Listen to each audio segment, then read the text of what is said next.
2 wins. They have secured 2. Team Naventic still looking for that second win. But how do you think this series between these 2 teams will fare? I do feel like Naventic has slowly been gaining a little bit of traction as a group of players, and I think that's something to really be looking out for with them.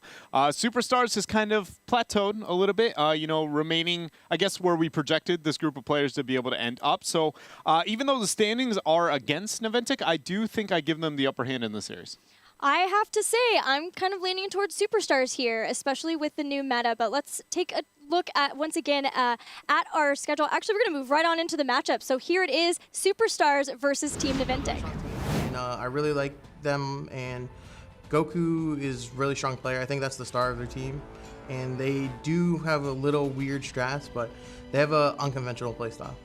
Naventic, I would say, is basically the MVP Black of North America. Of course, lacking a bit in mechanically skills, but they're extremely aggressive, extremely always looking for that fight, especially if it's in their advantage and if they're ahead, they'll always take it home and never back down. Their drops are good, but mechanically, I don't feel like they're the best team. But they have like smart players. That's what I can say. Team Naventic has some of the best talent and mechanical players in North America, but their synergy and cohesion is what we're looking at in regards to beating them. Hosty's we used to be on Vox, and he was one of the, I think he was one of the standouts on Vox for sure. And Faye, I've never been a fan of her play style, but it works for her. I've never been a fan of, like, she takes crazy talents and stuff like that. That's not, I'm standard, min-max. Team Naventic, that's actually my favorite team NA. I love how they play. They're the most similar to the Koreans, I'd say. They love their drafts. They play really aggressive, and in my opinion, the best mechanical team. So if we beat them, that would make my year.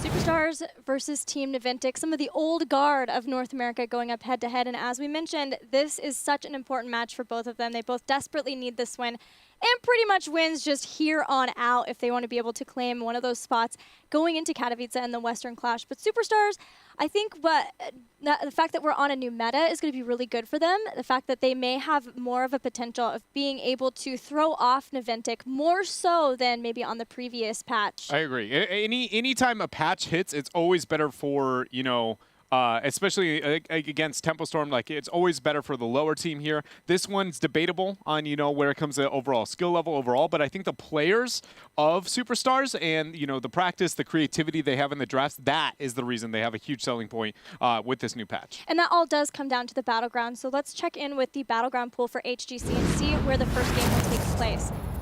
Looking at bans, Superstars have banned Sky Temple and Naventic banned Warhead Junction. Superstars have the first pick, and they have chosen Towers of Doom.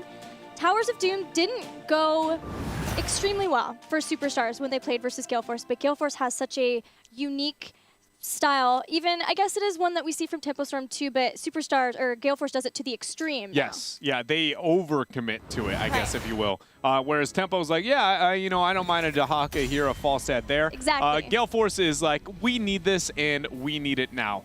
So we'll see, kind of how this plays out here. Naventic here is going to be the first pick in first ban. I do expect Tacet to remain in the same area. Naventic, though, has the opportunity to possibly, if Valera, if she's going to show, I feel like it's going to be them just because it fits their playstyle so well, but we'll see, how this plays out here. Malf is going to be banned out. Is the Tacet are banned on the side of Superstars? Something that we can see in the keys to the series, as well as something that we have brought up, is how important the early game is to both of these teams. To Team Naventic, they want the early game because they have been enjoying getting early game kills with things like Tracer, things like Jaina. And it's important to them too because they start to get behind, and then they are less focused on being able to split soak and come back. For Superstars, their decision-making can be a thing of beauty when they're ahead, but when they get behind, things start to look different for them as maybe they're just too passive, too scared to make the wrong decision and end up not really making them. So both of these teams have to be focused here in this draft for the early game. Yeah, the Zeratul pickup now for Naventic. We have seen them run Zeratul on Towers of Doom. It did go a little bit lower in the draft. Ragnaros was let up, so already seeing adjustments for Naventic. But Tychus and Rhaegar are going to be the pickup for Superstars out of that Malfurion ban on the side of Naventic. Makes them fearful for the support. So is this a Ragnaros Brightwing rotation?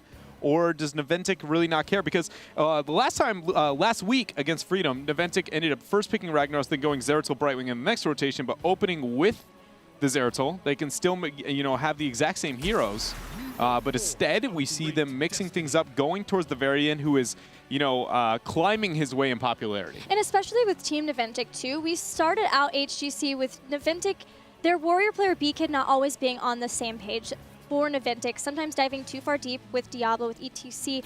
But ever since Team Naventic have found Varian as their favorite warrior, he is one of the top picks for them. And they're just a different team almost in being able to see how they play with Varian. So high focus on making sure they get him. They have him plus Zeratul and Falstad, so some great damage dealers, a little bit of globals, and a little bit of pick potential that we always see from Naventic. And then being able to pick up that, Falstad as well to be able to get the globals when it comes to the map. I love that choice. Typically, we see Naventic being one of the higher teams to prioritize Li Ming into a Zeratul. Overall value has been higher for them by a small margin over all the other teams. So I actually love to see this transition of Naventic's draft already so far into it with their very first 3 picks, showing adjustments to the meta now. Superstars, though, they have, very general picks overall. Nothing crazy when it comes to the map. It looks like they're going to ban out the Brightwing, again, because Malfurion's gone, and they managed to be able to pick up the Rhaegar themselves. Yeah, I think that is a great adjustment to make to see how they have been able to use Naventic's ban a little bit against Naventic, and the fact that Naventic wasn't willing to give up Varian or Falstad through that last rotation. Now, Naventic maybe looking at a warrior ban for Srey. Ragnaros is still up, Ragnaros so that is up could be too, something or too. Another global. If they just want to say Goku can't be on Dahaka, he's a great Dahaka player as well. I think that's a tough spot to be in. I don't know whether or not I like the idea of Ragnaros over the Dahaka when it comes to the bans here. Like, my initial thought is going to be Ragnaros. He's so strong overall, but again, denying that global while Naventic has the global of their own is probably more valuable, and they seem to agree there. They're in fact going to be able to ban that out, leaving the Ragnaros as an opportunity here for Superstars. This still leaves Tracer up for Naventic too, and they did run Tracer and Zeratul together on Towers of Doom versus Freedom. They had control of that game, a lot of the game, especially the mid and late, until Death Metal came in for Zugrug and changed that up. Ragnaros and Medivh, the choices for Superstars now. Medivh will help out against a lot of that burst if that's the way that Naventic wants to go, because he can has the Force of Will and other things like reabsorption later on. Yeah, this is... I like what you were talking about with the Tracer pick that Naventic had moved into before. And then they won't have the Brightwing available, though, if they do go that route. The double pick comp into the Medivh I can see working out really, really well, or exact opposite, being punished relatively easy. So maybe that Medivh pickup on the side of Superstars is kind of, leaving up that question, hey, what do you want to do? We also have to note that a Warrior hasn't been picked up. Medivh has been selected. We're on Towers of the Doom, and we're looking at Superstars. Is that the Stitches? Stitches was buffed in this patch. A little extra help. Maybe that's where we want to go with it. We'll have to see. Oh, the Dine and Dash. The Dine and Dash? That's the official name of that combo. All right, we're going with the Dine and Dash. There's going to be the Li Ming pickup here again for Naventic. No surprise they moved that direction. And Karazim went the support. Stitches. It's got to be. Right? You don't... I think they have run Medivh without Stitches here before. They have. They very much have. But looking at the draft they've already got, there's no Warrior pick here that I look at and I'm like overly sold on to be like to turn this draft around.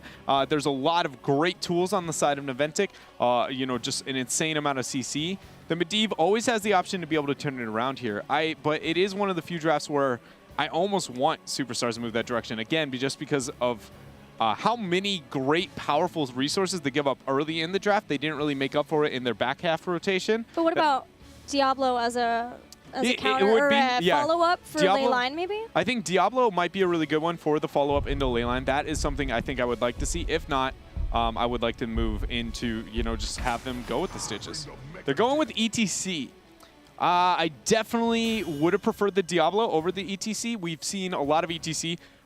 Sray has played a lot of stage dive. Sray has been, you know, he was the real reason kind of stage dive existed even when it wasn't popular. He was picking out maps like Sky Temple, even on towers and everything of the like. And so now having that another global here for Towers of Doom, it doesn't feel that impactful. I want to see a mosh pit. I'd rather mosh pit over seeing the stage dive. That being said, ETC, that mosh pit, again, doesn't outweigh what I would have liked to see with the Diablo, with the Leyline Seal into APOC, the APOC Sulfura Smash combo. There's a lot of really cool tools there. And Diablo's just, I think, a little underestimated at times when looking at, you know, his overall results compared to ETC's. He does have a very high win rate. And ETC's is slowly just, you know, going down. I think it's steadily been underneath 50 this entire time.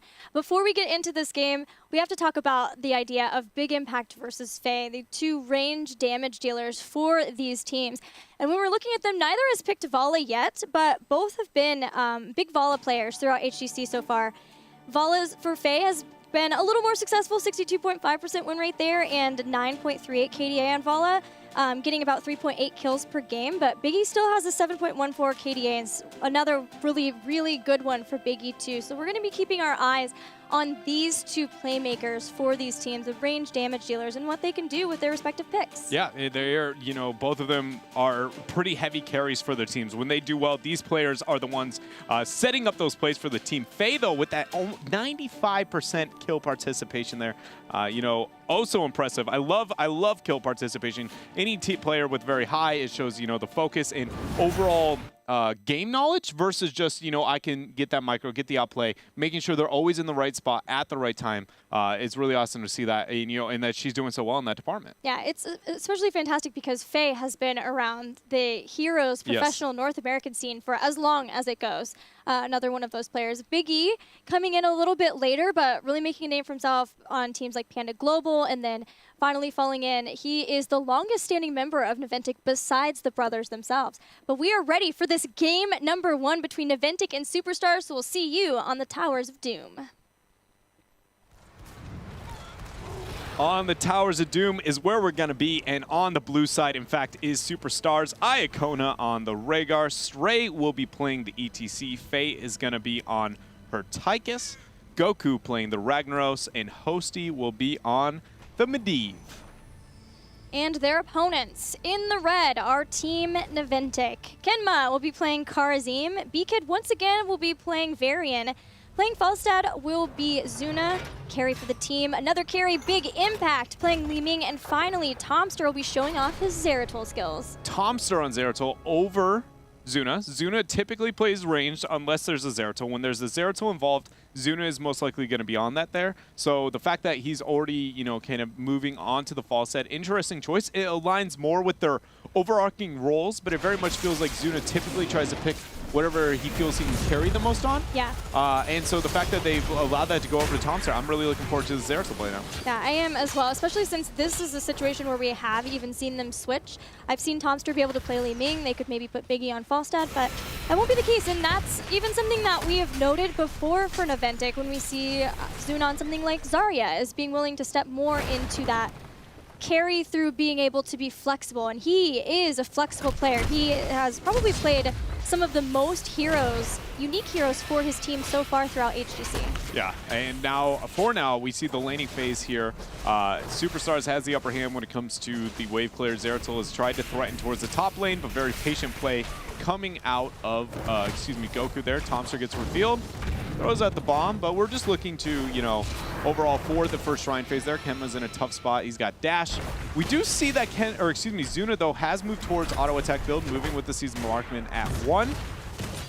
And that is going to force him to be a little bit more of a split pusher. Not one thing that I would say when I think of Zuna as a player, split pusher is about near the bottom. Yeah. And that, you know, that it can go one way or the other. I always have a lot of high praise for Zuna as a player overall. I think when he's on point, he's one of the best we have here in North America. But he does struggle on the macro game. No matter how smart of a player he can be at times, I do think that would be, if he has a weakness, I think it's there. And not being there for the fight, you know? So we'll see if that affects Naventic's playstyle here in this game.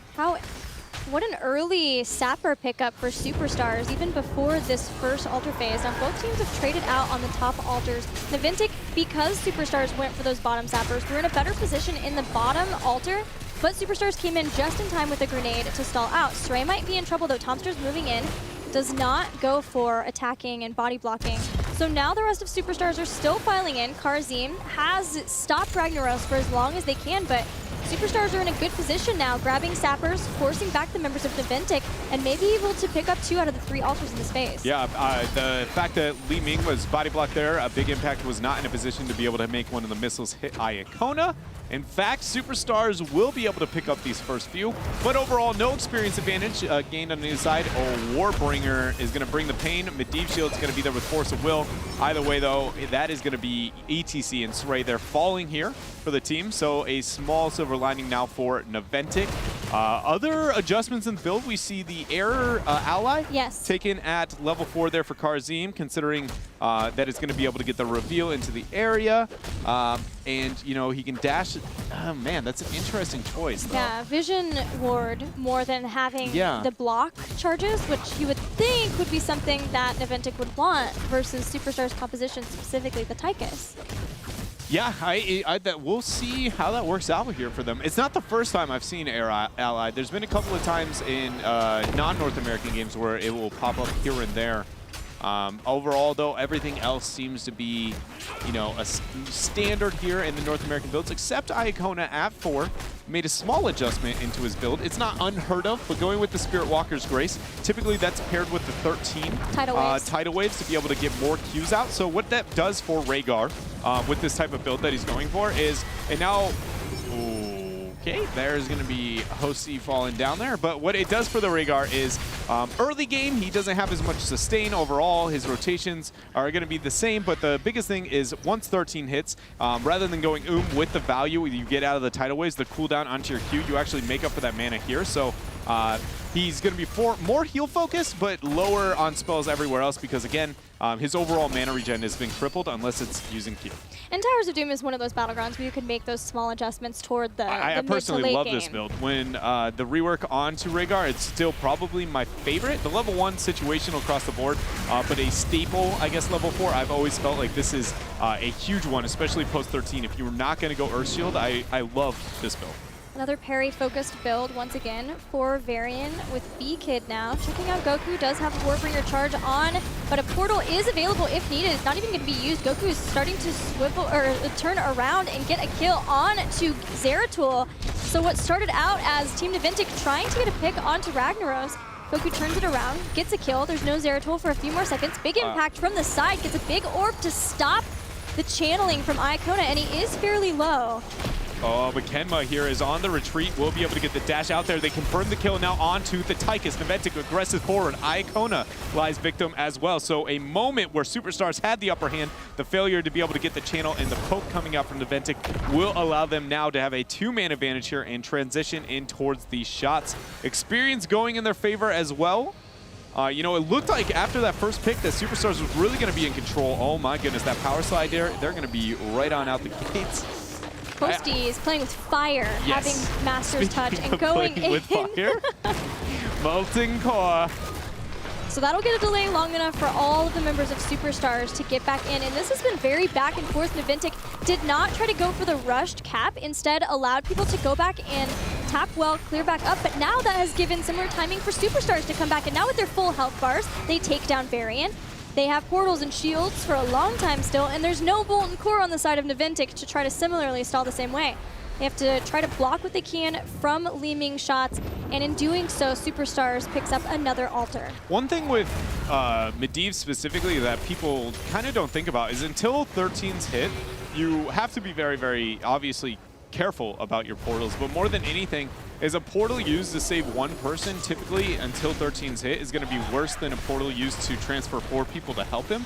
And so we already saw one situation where it almost cost Superstars a member. And moving forward, if we see another skirmish happen before that point, I would keep track of the portals on the side of Hosty, because he is very much using them to save people, but in some scenarios it might be enough to be able to cost them a member. But there is going to be a portal on out. Naventic look to be able to invade onto this camp. Superstars pick it up in retreat. 10 is going to be picked up for Superstars before Naventic. Yeah, we'll see which heroic abilities they want to go for. We've seen Superstars run Bloodlust before. They've ran about a little bit of everything. I think, yeah, they have run a little bit of everything. Probably still going to be Leyline Seal for Medivh, especially to try to counter whatever is going to happen on the other side of Team Naventic with Void Prison. Still in consideration is Iacona of Bloodlust or Ancestral Healing, and similarly, Srey is holding on to his heroic ability, but that is a very common thing you'll see professional ETC players do. Yeah, his is one of the easiest to be able to hold. Like, Iacona does it because Iacona, you know, is just min-maxing the value in an ideal world. That is technically, strategically, the best way to be able to play it out. But ETC specifically, because the viability of his heroics are near 50-50-ish, it makes it's a far better play there for the ETC than the Rhaegar, but we'll see where Iacona goes. The Sapper's getting cleared out on top. Heroics on the other side. Kinma's still waiting on 7-sided strike. Yeah, versus Palm. And then Li Ming is holding to be able to see where ETC goes. If it's Mosh, he'll go Wave of Force. A game of heroic abilities chicken. Oh yeah, who's gonna you know give in first here is the real question. I'm guessing it's going to be Superstars. We'll find out very soon because there are 2 altars on the board in play. Stage dive is big. Disintegrate for Li Ming. Still no, both the supports still wondering what that's going to be like. As we're looking, Master's Touch less than halfway done in stack, so keep an eye on Hosty and make sure that he does not go down. That's the key for Superstars now. Oh man, that was a lot of cooldowns to buy time just to be able to get one delay. ETC channels on mid is going to be able to confirm that capture there. There's going to be 1 value out of the stage dive so far in this game as he gets clear on mid with that Echo Pedal. Odin's dropped. Portal has been used. Rhaegar is going to get taunted out the combo from Li Ming, the shield to be able to save him. So Furious Smash late hits a lot of people. Goku's in a tough spot too. And there's the Leyline Seal. And 2 people go down now for Naventic. The trade for now is going to be 1-2 in favor of Superstars. B-Kid is on full retreat. Portal's been laid, and it doesn't look like Varian is going to be the hero who makes it out as the power slide confirms. And now Goku's going to be able to start this channel. That was such value from an Empower Sulfuris to turn around, knew he could not get out, could not run, turns around, waits for Leyline Seal to drop, hits 2 heroes, gets the increased healing off of it, saves his own life, and gets 2 kills off of the Leyline Seal, a 3rd as Naventic tries to run away. This is the Superstars, the synergy that we're used to seeing when they're ahead in the game. Yeah, and Naventic here, just no, proper answers. They didn't even give Void nor Palm off during that duration of time. Disintegrate was the choice now for the Li Ming, again, because Stage Dive came into play. I was going to say, when looking at the Stage Dive for Superstars, I wanted to see how many times it really does gain value, because we've seen more often than not, out of Srey specifically, it is Stage Dive. And a lot of the times, it's been more of like a stage flop. He joins the fight, yes, but it's not even that he's missing the heroic, it just doesn't have an impact. He just gets a little side soak, and then joins the fight, and that's about the end of it. So we did see 1 channel there. Oh, you hold on a moment. Hosty's in a bad spot. Ends up using Leyline Seal on top of this portal. He's going to be falling down. Void is now going to be there. Thompson is looking towards Srey. Stage dive out. Faye ends up falling. Srey does manage to survive with his life, but Iacona is a sad puppy right now, as he ends up going down to Naventic here for a 3-for-0 trade. And now they have a small window to be able to capitalize. Yeah, give puppy dog eyes, but Big Impact was having none of it with all those resets. 3 quick kills in succession for Team Naventic, and they turn this game right back around, trying to get a bell tower. They can then retreat and take away the one that Superstars stole from them. But although Naventic do have won that fight, they did use a couple of abilities for it and are still even in bell towers as altars are spawning. So they still have a way back to climb, but that's the first step. Yeah, that was very well done for them. But again, what I was saying is just how many times we see the value at a stage dive. We've seen 1. We've seen 2 now after actually the stage dive out. We'll see how many more we end up getting out of him. Portal is now laid. Hosty, looking to scare. Zuna has remained in the bottom half of the map to be able to get that bell tower. Now 5 in favor of Naventic. Ragnar starting the channel in the top right. Zeratul likewise in the top, or excuse me, both teams going to just capture their respective. Nobody's going to contest. So 5 shots for Naventic against Superstars, and Superstars managed to confirm 3. Superstars still ahead in core health and not really wanting to go in for the gauge, even though they did lose that 1 extra health. Still fine with the trade overall. Goku might be the one who is in trouble, but we did not get to mention in that fight, Hosty going down, he did reset his Master's Touch stack, so he's still just now starting to get stacks built back up into there.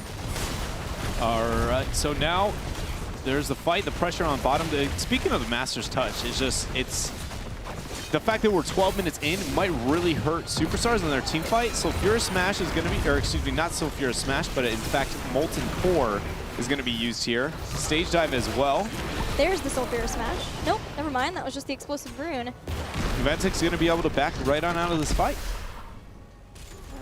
Oh, no, it did go down. It was just a delayed cooldown. So 16 is here. Superstars now can try to look for a fight, but using heroic abilities in that time. Team Naventic probably are not going to let them have that at all. Just want to get 16 of their own. Prepare for the next alter phase, which is that breaking point for a lot of teams, especially if one side can pick up a bell tower in that amount of time. Yeah, and there's going to be straight power sliding out.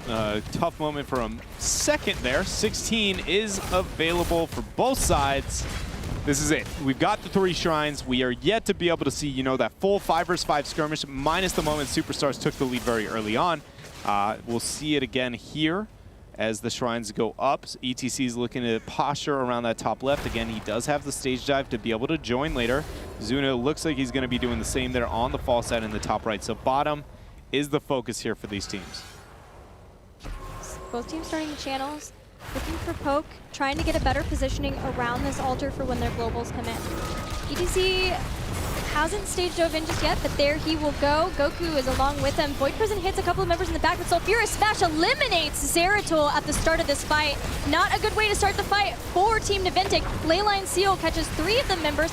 Gust has to be used, as well as Palm from both the brothers Zuna and Kenma. Kenma not even going to make it out with a great living meteor just in time to get another kill for Superstars, and that will be another altar for Superstars. Yeah, a good taunt there from BK though onto Hosty. He's going to be able to shield himself. Reabsorption is going to reabsorb a little bit of his HP straight with the power slide. The Q follow-up from Goku, asking you how 9% of your max HP is feeling right about now. And they're going to be able to move right on over to boss here, as they have had full control over this match here. Anytime it's a full 5 versus 5, whether that be communication or just raw outplay here, Superstars is looking good. It is a favorite battleground of theirs, but they are playing it very, very well, as you said. They've got sappers in the bottom. They can move back and try to get the next sappers.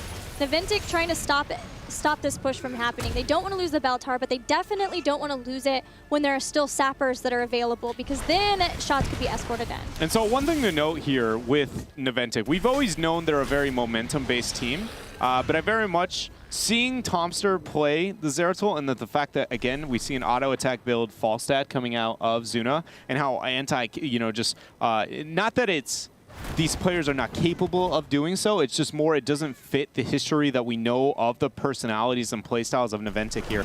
I can't help but feel like this hurts. This is going to hurt their mentality severely if they do not manage to do, you know, go a little bit better into this game. Again, purely on the fact that Zuna's really not joined the fights minus just getting a gust. And if he doesn't feel impactful into his games, I know mentally that will affect him and the entire team in a negative manner here, especially with stacked heroics like the Gust into the palm.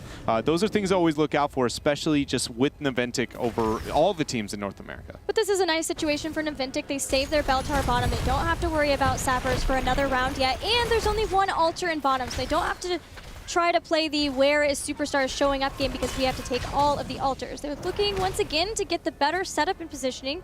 Tomster has been revealed, so we'll have to go back and try again here in a little bit.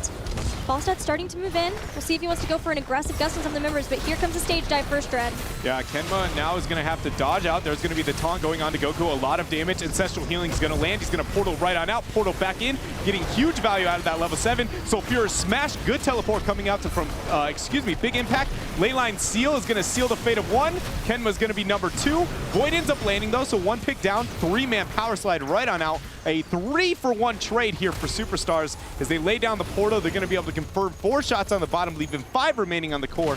of Naventic. But look, they're going to move right onto the bell tower. That would be 5, leaving Boss as a lethal play. Excellent choice, because that bell tower was so low. There's only so much big impact that was Tomster can huge. do, but they did bring down Rhaegar, so that is a 2 kills, and it's a staggered death. Okay, so now what this means is actually, it's more importantly than anything, is Boss is not a free win now. With Rhaegar going down at that very last pick, yes, it is realistic for Superstars to make this rotation, and there will be very few people on the side of Naventic, but Zeratul can move in with Poke if they question to be able to pick up that Boss, and that Poke would be enough to be able to deny them. They aren't going to make that transition. Safe choice on the side of Superstars, purely, again, without the Rhaegar. Medivh's trying to deny Li Ming so that Superstars can get these sappers, because if they can get the sappers still on bottom, then once they see all of Naventic trying to stop those from being escorted in, then they could go up. Or even if they have to force Naventic to use Gust, potentially, to stop these sappers, that's another big win too. There's still a possibility for Boss, how Superstars play this out from here. Yeah, the bell tower now converted. Nobody, yeah, the Superstars here very patient in their play. And granted, they can be. It's not that they absolutely needed to force that play style. It's just, you know, they have a lot of options. Which one do they want to move down? Some teams, constant aggression, you know, up in your face. When it works well, it's a very clean win. When it doesn't, maybe a questionable choice here and there. But Superstars here is going to be very calculated. The sappers were given, but 20 is still into their favor. They aren't going to question the Boss. They are just going to wait for the next shrines, probably banking on a Leyline Seal play. Honestly, they can get away with that, considering the fact that Leyline Seal itself will be able to buy enough time for 4 seconds there. So if they convert even halfway through, lay down the Medivh cheats, it's very realistic they could even just, you know, kind of, I guess, Medivh cheat their way into a cap. Well, Superstars have been the ones who've been in control of the fights for the most part too, so that's another thing that they can just be patient and wait out. But Naventic want to try to take away at least one bell tower, limiting those shots and making sure that as this altar spawns, even if Superstars gets it now, it is not the end of the game. Yeah, this is... Unless the bottom bell tower, which is going to be given up. Okay, Superstars has a tough spot here. Stray getting cut out. These shots onto bottom. This is lethal if Superstars manages to convert the channel. It looks like, Stray's going to back out. He'll stage dive in. He's going to be at full HP when that happens. Naventic here has to play perfectly. This is important for Naventic at this point. B-Kid starts to rush in, takes some damage. Goku dodges all of Biggie's spells. Once again doing that too. He'll be the one for the taunt. Now stage dive goes down. Submerge has been used too, as has Void Prison in the back. So Goku and Stray are the only ones up in front for a few more seconds. Zuna has it flanked from the side, but Ancestral Healing still connects, and Goku stays alive. Here comes the damage, and a nuke will allow Kenma to use Palm on himself, but Zeratul has been caught off to the side. Tomster, the first one to go down. Yeah, and there's going to be one more nuke there. Drop the zoning potential again. Oh, actually, Zuna not